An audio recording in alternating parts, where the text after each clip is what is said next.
అవసరమైతే, నీకు అది మేలైతే, నీకు అది క్షేమమైతే, నీకు అది ఉపయోగకరమైతే అడుగు, దేవుడు ఇస్తాడు. ఒకవేళ దేవుడు నీకేదైనా దూరం చేస్తుంటే దాని దగ్గరికి మళ్ళీ మళ్ళీ నువ్వు వెళ్ళకు.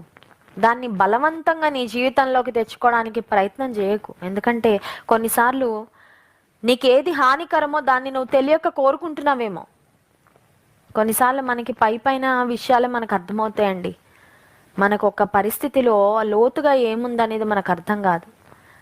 మన కంటికి కనబడిన దాంతో వెలిచూపుతో చాలాసార్లు మనం వెళ్ళి, పలానా ఇది మా ఇంటికి వస్తే బాగుండు, పలానా మాకుంటే బాగుండు, పలానాది జరిగితే బాగుండు అని మనుషులంగా కోరుకుంటాం. కానీ దేవుడు ఒకవేళ ఏదన్నా నీకు దూరం చేస్తున్నాడా, దాని విషయంలో నువ్వు దేవుని చిత్తానికి అప్పగించుకో. ప్రభా, నీ చిత్తమా?